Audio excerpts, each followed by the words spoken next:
ಫಟಾಫಟ್ 50ಗೆ ಸ್ವಾಗತ. ನಾನು ಮಧುಶ್ರೀ. ನಾನು ರೆಹಮಾನ್ ಹಸನ್. ಬನ್ನಿ ಈ ಕ್ಷಣದ ಪ್ರಮುಖ 50 ಸುದ್ದಿಯನ್ನು ಫಟಾಫಟ್ ಅಂತ ನೋಡೋಣ. ನಾಳಿನ ಸಚಿವ ಸಂಪುಟ ಸಭೆಯಲ್ಲಿ ಜಾತಿ ಗಣತಿ ವರದಿ ಮಂಡಿಸಬೇಕು ಅಂತ ಇತ್ತು, ಆದರೆ ನಾಳೆ ಮಂಡಿಸೋದಿಲ್ಲ. ಮುಂದಿನ ವಾರದ ಸಂಪುಟದಲ್ಲಿ ವರದಿ ಬಗ್ಗೆ ಚರ್ಚೆ ಆಗುತ್ತೆ. ಜಾತಿ ಗಣತಿ ವರದಿಯಲ್ಲಿ ಏನಿದೆ ಅಂತ ನನಗೂ ಗೊತ್ತಿಲ್ಲ. ಈವರೆಗೂ ವರದಿ ಓಪನ್ ಆಗಿಲ್ಲ. ಸಮುದಾಯದವರು ಚರ್ಚೆ ಮಾಡ್ತಾ ಇರುವಂಥದ್ದು ಅದು ಎಲ್ಲ ಊಹಾಪೋಹದ ಮೇಲೆ ಅಂತ ಸಿಎಂ ಸಿದ್ದರಾಮಯ್ಯ ಹೇಳ್ತಾರೆ. ಲೋಕಸಭಾ ಚುನಾವಣೆ ಬಳಿಕ ಕೆಪಿಸಿಸಿ ಅಧ್ಯಕ್ಷರು ಬದಲಾಗ್ತಾರೆ ಅಂತ ಎಐಸಿಸಿ ಪ್ರಧಾನ ಕಾರ್ಯದರ್ಶಿ ಕೆಸಿ ವೇಣುಗೋಪಾಲ್ 2023 ಮೇ 18ರಂದೇ ಪತ್ರಿಕಾ ಹೇಳಿಕೆ ನೀಡಿದರು. ಇದೇ ಟಿಪ್ಪಣಿಯನ್ನು ಇಟ್ಕೊಂಡು ಇದೀಗ ಅಹಿಂದ ನಾಯಕರು ವಾದ ಮಾಡುತ್ತಿದ್ದಾರೆ. ಕೆಪಿಸಿಸಿ ಅಧ್ಯಕ್ಷ ಡಿಕೆ ಶಿವಕುಮಾರ್ ಬದಲಾವಣೆಗೆ ಆಗ್ರಹಿಸಿದ್ದಾರೆ. ಇನ್ನು ಕೆಪಿಸಿಸಿ ಅಧ್ಯಕ್ಷರ ಬದಲಾವಣೆ ಚರ್ಚೆ ವಿಚಾರದ ಸಂಬಂಧ ಸಿಎಂ ಸಿದ್ದರಾಮಯ್ಯ ಪ್ರತಿಕ್ರಿಯಿಸಿದ್ದಾರೆ. ಈ ಬಗ್ಗೆ ಹೈಕಮಾಂಡ್ ನಿರ್ಧಾರವೇ ಅಂತಿಮ ಅಂತ ಹೇಳಿದ್ದಾರೆ. ಕೆಪಿಸಿಸಿ ಅಧ್ಯಕ್ಷರ ಬಗ್ಗೆ ಸತೀಶ್ ಜಾರಕಿಹೊಳಿ ನೀಡಿರೋ ಹೇಳಿಕೆಗೆ ಪ್ರತಿಕ್ರಿಯಿಸಲು ನಿರಾಕರಿಸಿರೋ ಸಿಎಂ ಅದನ್ನು ಅವರ ಹತ್ರನೇ ಕೇಳಿ ಅಂತ ಹೇಳಿದ್ದಾರೆ. ಆದಷ್ಟು ಬೇಗ ಕೆಪಿಸಿಸಿಗೆ ಹೊಸ ಅಧ್ಯಕ್ಷರ ಆಯ್ಕೆ ಆಗಬೇಕೆಂದು ರಾಜ್ಯ ಕಾಂಗ್ರೆಸ್ ಉಸ್ತುವಾರಿ ಸುರ್ಜೇವಾಲಾ ಬಳಿ ಹೇಳಿದ್ದೇನೆಂದು ಸಚಿವ ಸತೀಶ್ ಜಾರಕಿಹೊಳಿ ಮಾತನಾಡಿದ್ದಾರೆ. ನಮಗೆ ಪೂರ್ಣ ಪ್ರಮಾಣದ ಅಧ್ಯಕ್ಷರು ಬೇಕು, ಓಟ್ ತರುವವರನ್ನ ಅಧ್ಯಕ್ಷರನ್ನಾಗಿ ಮಾಡಿ ಅಂತ ಹೇಳಿದ್ದೇನೆ ಎಂದು. ಅಧ್ಯಕ್ಷರ ಬದಲಾವಣೆ ಇಲ್ಲದೆ ಇದ್ರೆ ಡಿಕೆ ಶಿವಕುಮಾರ್ ಅವರನ್ನೇ ಮುಂದುವರಿಸುವುದಾದರೆ ಸ್ಪಷ್ಟಪಡಿಸಿ ಅಂತಲೂ ಕೇಳಿದ್ದೇನೆ ಅಂತ ಕೂಡ ಸತೀಶ್ ಜಾರಕಿಹೊಳಿ ಹೇಳಿದ್ದಾರೆ. ಇವರೇ ಮುಂದುವರಿಬೇಕಾ ಬೇಡವಾ ಅಂತ ಹೈಕಮಾಂಡ್ ಹೇಳಲಿ. ಪಕ್ಷಕ್ಕೆ ಟೈಮ್ ಕೊಡುವವರ ಸಂಖ್ಯೆ ಕಡಿಮೆ ಆಗಿದೆ. 2023ರಲ್ಲಿ ಇದ್ದ ಸ್ಪೀಡ್ ಈಗ ಕಡಿಮೆ ಆಗಿದೆ ಎಂದಿದ್ದಾರೆ. ಕೆಪಿಸಿಸಿ ಅಧ್ಯಕ್ಷರ ಆಯ್ಕೆಗೆ ಶಾಸಕರ ಅಭಿಪ್ರಾಯ ಆಲಿಸಬೇಕು ಅಂತ ಪಕ್ಷದ ನಾಯಕರಿಗೆ ಸಚಿವ ಸತೀಶ್ ಜಾರಕಿಹೊಳಿ ಒತ್ತಾಯಿಸಿದ್ದಾರೆ. ಸಿಎಂ, ಡಿಸಿಎಂ ಸೇರಿದಂತೆ ಎಲ್ಲ ಶಾಸಕರ ಅಭಿಪ್ರಾಯವನ್ನ ಆಲಿಸಲಿ ಅಂತ ಹೇಳಿ ಹೈಕಮಾಂಡ್ಗೆ ಅವರು ತಾಕೀತು ಮಾಡಿದ್ದಾರೆ, ಅಂದ್ರೆ ಮನವಿ ಮಾಡಿಕೊಂಡಿದ್ದಾರೆ. ಇನ್ನು ಕೆಪಿಸಿಸಿ ಅಧ್ಯಕ್ಷ ಸ್ಥಾನದ ಮೇಲೆ ಸತೀಶ್ ಜಾರಕಿಹೊಳಿ ಕಣ್ಣಿಟ್ಟಿದ್ದಾರೆ. ಜನವರಿ 27 ಅಥವಾ 28ರಂದು ದೆಹಲಿಗೆ ತೆರಳಿ ಹೈಕಮಾಂಡ್ ನಾಯಕರ ಭೇಟಿ ಮಾಡಲಿದ್ದಾರೆ. ತಮ್ಮ ಸ್ಪಷ್ಟ ಅಭಿಪ್ರಾಯ ತಿಳಿಸಲಿದ್ದಾರೆ. ಈಗಾಗಲೇ ಸಿಎಂ ಆಪ್ತ ಸಚಿವರು ಸುರ್ಜೇವಾಲಾ ಜೊತೆಗೂ ಮಾತುಕತೆ ನಡೆಸಿದ್ದಾರೆ. ನಮ್ಮ ಪಕ್ಷದಲ್ಲಿ ಯಾವುದೇ ಗೊಂದಲಗಳಿಲ್ಲ, ಎಲ್ಲವನ್ನೂ ಪಕ್ಷ ನಿರ್ಧಾರ ಮಾಡುತ್ತೆ. ನಾವೆಲ್ಲರೂ ಪಕ್ಷಕ್ಕೆ ಸೈನಿಕರಂತೆ ದುಡಿಯುತ್ತೇವೆ ಅಂತ ದೆಹಲಿಯಲ್ಲಿ ಡಿಸಿಎಂ ಡಿಕೆ ಶಿವಕುಮಾರ್ ಹೇಳಿದ್ದಾರೆ. ಸಚಿವ ಸತೀಶ್ ಜಾರಕಿಹೊಳಿ ಹೇಳಿಕೆ ಕುರಿತಂತೆ ಅವರು ಯಾವುದೇ ರೀತಿಯ ಪ್ರತಿಕ್ರಿಯೆ ಕೊಡಲಿಲ್ಲ. ಪಕ್ಷ ಅಂದ್ರೇನೆ ನಾವಲ್ವಾ, ನಾವಿದ್ರೇನೆ ಪಕ್ಷ. ಮೊದಲು ನಮ್ಮ ಸಮಸ್ಯೆಗಳು ಬಗೆಹರಿಬೇಕು. ಕಾಂಗ್ರೆಸ್ ಜನಸಮುದಾಯ ಕಟ್ಟಿರುವಂತಹ ಪಕ್ಷ ಅಂತ ಬೆಂಗಳೂರಿನಲ್ಲಿ ಗೃಹ ಸಚಿವ ಡಾಕ್ಟರ್ ಜಿ ಪರಮೇಶ್ವರ್ ಹೇಳಿದ್ದಾರೆ. ತಿಮ್ಮಾಪುರ 30 ವರ್ಷಗಳಿಂದ ರಾಜಕಾರಣ ಮಾಡಿದ್ದಾರೆ. ಅವರಿಗೂ ಸಿಎಂ ಆಗುವ ಸಾಮರ್ಥ್ಯ ಇದೆ ಅಂತಲೂ ಹೇಳಿದರು. ಬೆಳಗಾವಿ ಡಿಸಿಸಿ ಕಚೇರಿ ಕಟ್ಟಡ ಪಾಲಿಟಿಕ್ಸ್ ಬಗ್ಗೆ ಬಿಜೆಪಿ ಶಾಸಕ ರಮೇಶ್ ಜಾರಕಿಹೊಳಿ ಕಿಡಿಕಾರಿದ್ದಾರೆ.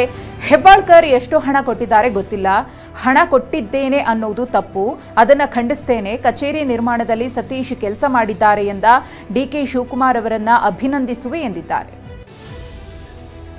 ಮುಖ್ಯಮಂತ್ರಿ ಸಿದ್ದರಾಮಯ್ಯ ವಿರುದ್ಧ ಮುಡಾ ಪ್ರಕರಣವನ್ನು ಸಿಬಿಐ ತನಿಖೆ ಕೋರಿದ ಅರ್ಜಿ ವಿಚಾರಣೆ ಹೈಕೋರ್ಟ್ ಧಾರವಾಡ ಪೀಠದಲ್ಲಿ ನಡೆಯಿತು. ಜನವರಿ 27ಕ್ಕೆ ವಿಚಾರಣೆಯನ್ನು ಮುಂದೂಡಲಾಗಿದೆ. ರಿಟ್ ಅರ್ಜಿಗೆ ಆಕ್ಷೇಪಣೆ ಸಲ್ಲಿಸಲು ಸಿಎಂ ಪರ ವಕೀಲ ಅಭಿಷೇಕ್ ಮನು ಸಿಂಘ್ವಿ 27ರವರೆಗೆ ಕಾಲಾವಕಾಶ ಕೋರಿದರು. ಮುಡಾ ಹಗರಣ ಸಂಬಂಧ ಸಿಎಂ ಸಿದ್ದರಾಮಯ್ಯ ಕುರ್ಚಿಗೆ ಕಂಟಕವಾಗಲಿದೆ ಎಂದು ಬಿಜೆಪಿ ರಾಜ್ಯಾಧ್ಯಕ್ಷ ಬಿವೈ ವಿಜಯೇಂದ್ರ ಹೇಳಿದ್ದಾರೆ. ಇದು 5,000 ಕೋಟಿ ಹಗರಣವಾಗಿದೆ. ಸಿದ್ದರಾಮಯ್ಯ ರಾಜೀನಾಮೆ ಕೊಡೋ ಕಾಲ ಸನ್ನಿಹಿತವಾಗಿದೆ ಅಂತ ಭವಿಷ್ಯ ನುಡಿದ್ರು. ನಾನು ವಾಸ್ತವಾಂಶ ಹೇಳಬೇಕಲ್ವಾ, ಹೊಟ್ಟೆಯವರಿಗೆ ಹೇಳ್ತೀನ. 5,000 ಕೋಟಿ ಕೊಡಿಸ್ಲಿ ಅಂತ ಅವ್ರು ಯಾರೋ ಅಂದಿದ್ದಾರೆ. ಅವನ್ಯಾರೋ ರಸ್ತೆಯಲ್ಲಿ ಕುಳಿತು ಹೇಳಿದ್ರೆ ಆಗುತ್ತಾ? ಮಂತ್ರಿಗಳು ಅವನದ್ದಾದ್ರೂ ನನ್ನ ಹತ್ರ ಬಂದವರ ರಾಜ್ಯದ ಪರ ಮನವಿ ಮಾಡಲು ನನ್ನನ್ನು ಕೇಳಿದ್ದೀರಾ ಅಂತ ಬೆಂಗಳೂರಿನಲ್ಲಿ ಕೇಂದ್ರ ಸಚಿವ ಕುಮಾರಸ್ವಾಮಿ ವಾಗ್ದಾಳಿ ನಡೆಸಿದ್ದಾರೆ. ಗುತ್ತಿಗೆದಾರರಲ್ಲಿ ಒಗ್ಗಟ್ಟಿದ್ರೆ 1 ವರ್ಷ ಯಾರೂ ಕೆಲಸ ಮಾಡಬೇಡಿ. ಸರ್ಕಾರ ಯಾರನ್ನಾದ್ರೂ ಕರೆತಂದು ಕೆಲಸ ಮಾಡಿಸ್ಕೊಳ್ಳಿ. ಈ ರಾಜ್ಯದಲ್ಲಿ ಕೆಟ್ಟ ಆಡಳಿತ ನಡೀತಿದೆ. ನಿಮ್ಮಲ್ಲೇ ಒಡಕಿದ್ರೆ ಅದರ ಉಪಯೋಗ ಪಡಿತಾರೆ ಅಂತ ಬೆಂಗಳೂರಿನಲ್ಲಿ ಕೇಂದ್ರ ಸಚಿವ ಕುಮಾರಸ್ವಾಮಿ ಹೇಳಿದ್ದಾರೆ. ಕಾಂಗ್ರೆಸ್ ಬಿಜೆಪಿ ಮಧ್ಯೆ 60% ಕಮಿಷನ್ ಫೈಟ್ ಮುಂದುವರೆದಿದೆ. ಎಷ್ಟೆಷ್ಟು ಕಮಿಷನ್ ಅಂತ ಗುತ್ತಿಗೆದಾರರ ಸಂಘದ ಹಂಗಾಮಿ ಅಧ್ಯಕ್ಷರು ಹೇಳಿದ್ದಾರೆ. ನಾನು ಹೇಳೋದಲ್ಲ, ಸಿಎಂಗೆ ಅದಕ್ಕಿಂತ ದಾಖಲಾತಿ ಬೇಕಾ ಅಂತ ಕೇಂದ್ರ ಸಚಿವ ಎಚ್ ಡಿ ಕುಮಾರಸ್ವಾಮಿ ಪ್ರಶ್ನಿಸಿದ್ದಾರೆ. ಕಂದಾಯ ಸಚಿವ ಕೃಷ್ಣ ಭೈರೇಗೌಡ ವಿರುದ್ಧ ಭ್ರಷ್ಟಾಚಾರ ಆರೋಪ ಕೇಳಿಬಂದಿದೆ. ಈ ಬಗ್ಗೆ ರಾಜ್ಯಪಾಲರಿಗೆ ಸಾಮಾಜಿಕ ಕಾರ್ಯಕರ್ತ ದಿನೇಶ್ ಕಲ್ಲಹಳ್ಳಿ ದೂರು ನೀಡಿದ್ದಾರೆ. ಕಂದಾಯ ಇಲಾಖೆಯಲ್ಲಿ ಭ್ರಷ್ಟಾಚಾರಕ್ಕೆ ಕಡಿವಾಣ ಹಾಕ್ತಿಲ್ಲ, ಭ್ರಷ್ಟ ಅಧಿಕಾರಿಗಳನ್ನು ರಕ್ಷಿಸಲಾಗ್ತಿದೆ ಅಂತ ದೂರಿನಲ್ಲಿ ಆರೋಪಿಸಿದ್ದಾರೆ. ಚಾಮರಾಜಪೇಟೆ ಹಸು ಕೆಚ್ಚಲು ಕೊಯ್ದ ಕ್ರೌರ್ಯ ಮೆರೆಯಲಾಗಿತ್ತು. ಇದೀಗ ಸಚಿವ ಜಮೀರ್ ಅಹ್ಮದ್ ಹಸು ಮಾಲೀಕರ ಕುಟುಂಬಕ್ಕೆ 3 ಹಸುಗಳನ್ನು ಕೊಡಿಸಿದ್ದಾರೆ. ಹಸು ಮಾಲೀಕ ಕರ್ಣ ಹಸು ಪಡೆಯೋದಕ್ಕೆ ನಿರಾಕರಿಸಿದ್ರಿಂದ ಕರ್ಣ ಅವರ ತಾಯಿ ಹಾಗೂ ಸಹೋದರಿಯರಿಗೆ 3 ಲಕ್ಷ ರೂಪಾಯಿ ವೆಚ್ಚದ 3 ಹಸುಗಳನ್ನು ಹಸ್ತಾಂತರಿಸಿದರು. ಬೆನ್ನು ನೋವಿನಿಂದ ಬಳಲ್ತಾ ಇದ್ದ ನಟ ದರ್ಶನ್ಗೆ ವೈದ್ಯ ಡಾಕ್ಟರ್ ಅಜಯ್ ಹೆಗಡೆ ಎಪಿಡ್ಯೂಲರ್ ಇಂಜೆಕ್ಷನ್ ನೀಡಿದ್ದಾರೆ. ಇನ್ನೂ 1 ವಾರ ಕಾಲ ಅಬ್ಸರ್ವೇಷನ್ನಲ್ಲಿ ಇರಲಿದ್ದು 1 ವಾರದಲ್ಲಿ ಬ್ಲಾಕ್ ಕ್ಲಿಯರ್ ಆಗದಿದ್ದರೆ ವೈದ್ಯರು ಆಪರೇಷನ್ಗೆ ಸಿದ್ಧತೆ ಮಾಡಿಕೊಳ್ಳಲಿದ್ದಾರೆ. ತಮಗೆ ಎದುರಾಗಿರುವ ಸಂಕಷ್ಟ ಪರಿಹಾರಕ್ಕಾಗಿ ಕೊಲೆ ಆರೋಪಿ ದರ್ಶನ್ ಶಕ್ತಿ ದೇವತೆ ಮೊರೆ ಹೋಗಿದ್ದಾರೆ. ಮಂಡ್ಯದ ಆರತಿ ಉಕ್ಕಡಕ್ಕೆ ನಟ ದರ್ಶನ್ ಭೇಟಿ ನೀಡಿದ್ರು. ಅವರು ಅಹಲ್ಯಾದೇವಿಗೆ ವಿಶೇಷ ಪೂಜೆ ಸಲ್ಲಿಸಿದ್ದಾರೆ. ದೃಷ್ಟಿ ಮತ್ತು ಸಂಕಷ್ಟ ನಿವಾರಣೆಗೆ ತಡೆ ಹೊಡಿಸಿದ್ದಾರೆ. ಡಿಕೆ ಸುರೇಶ್ ಹೆಸರು ಬಳಸಿ ಕೋಟಿ ವಂಚನೆ ಪ್ರಕರಣಕ್ಕೆ ಸಂಬಂಧಪಟ್ಟಂತೆ ಪೊಲೀಸರ ವಿಚಾರಣೆಗೆ ಆರೋಪಿ ಐಶ್ವರ್ಯ ಗೌಡ ಹಾಜರಾಗಿದ್ದಾರೆ. ಬ್ಯಾಟರಾಯನಪುರ ಎಸಿಪಿ ಭರತ್ ರೆಡ್ಡಿ ವಿಚಾರಣೆಗೆ ಹಾಜರಾಗುವಂತೆ ನೋಟಿಸ್ ನೀಡಿದ್ರು. ಈ ಹಿನ್ನೆಲೆ ಭರತ್ ರೆಡ್ಡಿ ಅವರ ಮುಂದೆ ಹಾಜರಾಗಿದ್ದು ಐಶ್ವರ್ಯ ಹೇಳಿಕೆಯನ್ನ ಪೊಲೀಸರು ದಾಖಲಿಸಿಕೊಂಡಿದ್ದಾರೆ.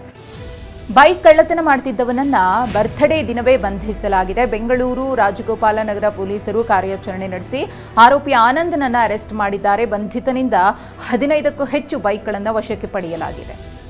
ಬಾಗಲಕೋಟೆ ರಬಕವಿ ಬನಹಟ್ಟಿ ತಾಲೂಕಿನ ಆಸಂಗಿ ಕ್ರಾಸ್ನಲ್ಲಿ ತಡರಾತ್ರಿ ವಾಹನ ಪಲ್ಟಿಯಾಗಿ ಸಿಎನ್ಜಿ ಗ್ಯಾಸ್ ಲೀಕ್ ಆಗಿದೆ. ಮುಂಜಾಗ್ರತಾ ಕ್ರಮಕ್ಕಾಗಿ ರಬಕವಿ ಬನಹಟ್ಟಿ ಪೊಲೀಸರು ಅಕ್ಕಪಕ್ಕದ ನಿವಾಸಿಗಳನ್ನು ಬೇರೆ ಕಡೆಗೆ ಸ್ಥಳಾಂತರಿಸಿದ್ದಾರೆ. ಹೃದಯಾಘಾತಕ್ಕೆ 17 ವರ್ಷದ ಪ್ಯಾರಾಮೆಡಿಕಲ್ ವಿದ್ಯಾರ್ಥಿ ಕೋರೈಶ್ ಮೃತಪಟ್ಟಿರುವ ಘಟನೆ ಕಲಬುರಗಿ ಜಿಲ್ಲೆ ಚಿತ್ತಾಪುರ ತಾಲೂಕಿನ ನಾಲ್ವಾರ ಗ್ರಾಮದಲ್ಲಿ ನಡೆದಿದೆ. 17 ವರ್ಷದ ಕೋರೈಶ್ ಹಾರ್ಟ್ ಅಟ್ಯಾಕ್ಗೆ ಬಲಿಯಾಗಿದ್ದಾನೆ. ದೆಹಲಿಯಲ್ಲಿ ಇವತ್ತು ರಾಷ್ಟ್ರೀಯ ಕಾಂಗ್ರೆಸ್ ಪಕ್ಷದ ನೂತನ ಕಚೇರಿ ಉದ್ಘಾಟನೆಯಾಗಿದೆ. ಲುಟ್ ಎನ್ಸ್ ರಸ್ತೆಯಲ್ಲಿ ನಿರ್ಮಿಸಲಾಗಿರುವ 5 ಅಂತಸ್ತಿನ ನೂತನ ಕಾಂಗ್ರೆಸ್ ಕಟ್ಟಡವನ್ನು ಸೋನಿಯಾ ಗಾಂಧಿಯವರು ಲೋಕಾರ್ಪಣೆ ಮಾಡಿದ್ದಾರೆ. 47 ವರ್ಷಗಳ ನಂತರ ಅಕ್ಬರ್ ರಸ್ತೆಯಲ್ಲಿರುವ ಎಐಸಿಸಿ ಪ್ರಧಾನ ಕಚೇರಿಯನ್ನ ಬಿಟ್ಟು ಹೊಸ ಕಚೇರಿಗೆ ಕಾಂಗ್ರೆಸ್ ಶಿಫ್ಟ್ ಆಗ್ತಿದೆ. ರಾಷ್ಟ್ರೀಯ ಕಾಂಗ್ರೆಸ್ ಕಚೇರಿ ಉದ್ಘಾಟನೆ ಬಳಿಕ ಲೋಕಸಭೆ ವಿಪಕ್ಷ ನಾಯಕ ರಾಹುಲ್ ಗಾಂಧಿ ಆರ್ಎಸ್ಎಸ್ ವಿರುದ್ಧ ಕಿಡಿಕಾರಿದ್ದಾರೆ. ಆರ್ಎಸ್ಎಸ್ ಭಾರತದ ತ್ರಿವರ್ಣ ಧ್ವಜ ಗೌರವಿಸಲ್ಲ, ದೇಶವನ್ನ ಒಬ್ಬ ವ್ಯಕ್ತಿ ನಡೆಸೋದನ್ನ ಆರ್ಎಸ್ಎಸ್ ಬಯಸ್ತಾ ಇದೆ ಅಂತ ರಾಹುಲ್ ಗಾಂಧಿ ಹೇಳಿದ್ದಾರೆ. ರಾಮಮಂದಿರ ಉದ್ಘಾಟನೆ ಬಳಿಕ ಸ್ವಾತಂತ್ರ್ಯ ಸಿಕ್ಕಿದೆ ಎಂಬ ಆರ್ಎಸ್ಎಸ್ ಮುಖ್ಯಸ್ಥ ಮೋಹನ್ ಭಾಗವತ್ ವಿರುದ್ಧ ಎಐಸಿಸಿ ಅಧ್ಯಕ್ಷ ಮಲ್ಲಿಕಾರ್ಜುನ ಖರ್ಗೆ ಕಿಡಿಕಾರಿದ್ದಾರೆ. ಆರ್ಎಸ್ಎಸ್ ಎಂದೂ ಹೋರಾಟ ಮಾಡಲಿಲ್ಲ, ಜೈಲಿಗೆ ಹೋಗಲಿಲ್ಲ, ಹೀಗಾಗಿ ಅವರಿಗೆ ಯಾವಾಗ ಸ್ವಾತಂತ್ರ್ಯ ಸಿಕ್ತೋ ಗೊತ್ತಿಲ್ಲ ಅಂತ ಖರ್ಗೆ ಕಿಡಿಕಾರಿದ್ದಾರೆ. ಲೋಕಸಭಾ ವಿಪಕ್ಷ ನಾಯಕ ರಾಹುಲ್ ಗಾಂಧಿ ಬಿಜೆಪಿ ಆರ್ಎಸ್ಎಸ್ ಟೀಕಿಸುವ ಭರದಲ್ಲಿ ಎಡವಟ್ಟು ಮಾಡಿಕೊಂಡಿದ್ದಾರೆ. ನಾನು ಮತ್ತು ಕಾಂಗ್ರೆಸ್ ಕೇವಲ ರಾಜಕೀಯವಾಗಿ ಬಿಜೆಪಿ ಮತ್ತು ಆರ್ಎಸ್ಎಸ್ ವಿರುದ್ಧ ಹೋರಾಡ್ತಾ ಇಲ್ಲ, ಬದಲಿಗೆ ಭಾರತ ರಾಜ್ಯದ ವ್ಯವಸ್ಥೆ ವಿರುದ್ಧ ಹೋರಾಡ್ತಾ ಇದ್ದೇವೆ ಅಂತ ಹೇಳುವ ಮೂಲಕ ವಿವಾದವನ್ನ ಮೈಮೇಲೆ ಎಳ್ಕೊಂಡಿದ್ದಾರೆ. ದೆಹಲಿಯಲ್ಲಿ ತಾಪಮಾನ ಮತ್ತೆ ಗಣನೀಯವಾಗಿ ಇಳಿಕೆಯಾಗಿದೆ. ಕನಿಷ್ಠ ತಾಪಮಾನ 6 ಡಿಗ್ರಿ ಸೆಲ್ಸಿಯಸ್ಗೆ ಇಳಿಕೆಯಾಗಿದೆ. ದಟ್ಟ ಮಂಜು ಹಿನ್ನೆಲೆಯಲ್ಲಿ ಇಂದಿರಾ ಗಾಂಧಿ ವಿಮಾನ ನಿಲ್ದಾಣದಲ್ಲಿ ಗೋಚರತೆ ಕಡಿಮೆ ಇದ್ದಿದ್ದರಿಂದ 240ಕ್ಕೂ ಅಧಿಕ ವಿಮಾನಗಳ ಹಾರಾಟ, 26 ರೈಲುಗಳ ಸಂಚಾರ ವಿಳಂಬವಾಯಿತು. ಲಾಸ್ ಏಂಜಲೀಸ್ ಕಾಡ್ಗಿಚ್ಚಿಗೆ ಹಾಲಿವುಡ್ ನಟಿ ಸಜೀವ ದಹನವಾಗಿದ್ದಾರೆ. 95 ವರ್ಷದ ಡಾಲಿಸ್ ಕರಿ ಅವರು ಆಲ್ಟಡೇನಾ ನಿವಾಸದಲ್ಲಿಯೇ ಜೀವಂತವಾಗಿ ಬೆಂದು ಹೋಗಿದ್ದಾರೆ. ಡಾಲಿಸ್ ಕರಿ the blues brothers, the 10 commandments, lady sings the blues ಚಿತ್ರದಲ್ಲಿ ಅಭಿನಯಿಸಿದರು. ಯುಪಿಯ ಪ್ರಯಾಗ್ರಾಜ್ನಲ್ಲಿ ನಡೀತಾ ಇರುವ ಮಹಾಕುಂಭಮೇಳಕ್ಕೆ ಭಕ್ತ ಸಾಗರವೇ ಹರಿದು ಬರ್ತಿದೆ. ಗಂಗಾ, ಯಮುನಾ, ಸರಸ್ವತಿ ನದಿಗಳು ಸಂಧಿಸುವ ಪವಿತ್ರ ಸ್ಥಳದಲ್ಲಿ ಭಕ್ತರು ಪುಣ್ಯ ಸ್ನಾನ ಮಾಡ್ತಿದ್ದಾರೆ. ಇದೇ ಜಾಗಕ್ಕೆ ವಿಐಪಿಗಳು ಬರಲು ವಿಶೇಷ ವ್ಯವಸ್ಥೆಯನ್ನ ಕಲ್ಪಿಸಲಾಗಿದೆ. ಜಗತ್ತಿನ ಅತಿದೊಡ್ಡ ಆಧ್ಯಾತ್ಮಿಕ ಉತ್ಸವ ಮಹಾಕುಂಭಮೇಳಕ್ಕೆ ನೀವು ಹೋಗಬೇಕು ಅಂದರೆ 7 ರಿಂದ 8 ಕಿಲೋಮೀಟರ್ ನಡೆಯುವ ಶಕ್ತಿ ಇರಬೇಕು. ಜೊತೆಗೆ ಪ್ಲಾನ್ ಮಾಡಿಕೊಂಡೇ ಪ್ರಯಾಗ್ರಾಜ್ಗೆ ಹೋಗಬೇಕು. ಯಾಕೆಂದರೆ ಏರ್ಪೋರ್ಟ್, ರೈಲ್ವೆ ಸ್ಟೇಷನ್ನಿಂದಲೇ ದುಪ್ಪಟ್ಟು ದರ ವಸೂಲಿ ಮಾಡಲಾಗ್ತಾ ಇದೆ.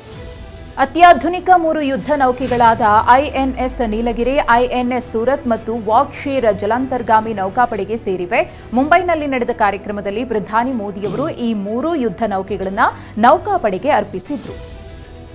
ರಿಷಬ್ ಪಂತ್ ರಣಜಿ ಟ್ರೋಫಿಗೆ ಲಭ್ಯವಾಗಿದ್ರು ವಿರಾಟ್ ಕೊಹ್ಲಿ ಇನ್ನೂ ತಮ್ಮ ನಿಲುವನ್ನು ಸ್ಪಷ್ಟಪಡಿಸಿಲ್ಲ. ದೆಹಲಿ ತಾತ್ಕಾಲಿಕ ತಂಡದಲ್ಲಿ ಕೊಹ್ಲಿ ಹೆಸರಿದ್ರೂ ಅವರ ಲಭ್ಯತೆ ಬಗ್ಗೆ ಇನ್ನೂ ಯಾವುದೇ ಸ್ಪಷ್ಟತೆ ನೀಡಿಲ್ಲ. ಗಿಲ್, ಜೈಸ್ವಾಲ್ ಸಹ ರಣಜಿ ಟ್ರೋಫಿಯಲ್ಲಿ ಆಡಲು ನಿರ್ಧರಿಸಿದ್ದಾರೆ. ರಣಜಿ ಟ್ರೋಫಿಯಲ್ಲಿ ರೋಹಿತ್ ಶರ್ಮಾ ಆಡ್ತಾರಾ ಎಂಬ ಅನುಮಾನ ಕಾಡ್ತಾ ಇದೆ. ಯಾಕಂದ್ರೆ ಮುಂಬೈನಲ್ಲಿ ಟೀಮ್ ಇಂಡಿಯಾ ನಾಯಕ ರೋಹಿತ್ ತರಬೇತಿ ವಿಡಿಯೋ ವೈರಲ್ ಆಗಿದೆ. ರೋಹಿತ್ ಶರ್ಮಾ ರಣಜಿ ಟ್ರೋಫಿಗೆ ಹಿಂದಿರುಗುವ ಮೊದಲು ಬೆವರು ಹರಿಸುತ್ತಿದ್ದಾರೆ ಎನ್ನಲಾಗಿದೆ. ರಾಜ್ಕೋಟ್ನಲ್ಲಿ ಐರ್ಲೆಂಡ್ ವಿರುದ್ಧದ 3ನೇ ಮತ್ತು ಅಂತಿಮ ಮಹಿಳಾ ಏಕದಿನ ಪಂದ್ಯದಲ್ಲಿ ಸ್ಮೃತಿ ಮಂದಾನ ವೇಗದ ಶತಕ ದಾಖಲಿಸಿದ್ದಾರೆ. 80 ಬಾಲ್ಗಳಲ್ಲಿ 135 ರನ್ ಗಳಿಸಿದ್ದಾರೆ. ಇದೇ ವೇಳೆ ಪ್ರತೀಕಾ ರಾವಲ್ ತಮ್ಮ ಚೊಚ್ಚಲ ಶತಕ ಗಳಿಸಿದರು. ಕ್ಯಾನ್ಸರ್ ಮುಕ್ತರಾಗಿರುವ ಹ್ಯಾಟ್ರಿಕ್ ಹೀರೋ ಶಿವರಾಜ್ ಕುಮಾರ್ ಅವರು ದಿನದಿಂದ ದಿನಕ್ಕೆ ಚೇತರಿಸಿಕೊಳ್ಳುತ್ತಿದ್ದಾರೆ. ಸರ್ಜರಿ ನಂತರ ವಿಶ್ರಾಂತಿಯಲ್ಲಿರುವ ಶಿವಣ್ಣ ಕುಟುಂಬಸ್ಥರು ಮತ್ತು ಸ್ನೇಹಿತರೊಂದಿಗೆ ಅಮೆರಿಕದಲ್ಲಿ ಕಾಲ ಕಳೆದಿದ್ದಾರೆ. ಕೆಲವೇ ದಿನಗಳಲ್ಲಿ ಅವರು ಭಾರತಕ್ಕೆ ವಾಪಸ್ಸಾಗಲಿದ್ದಾರೆ.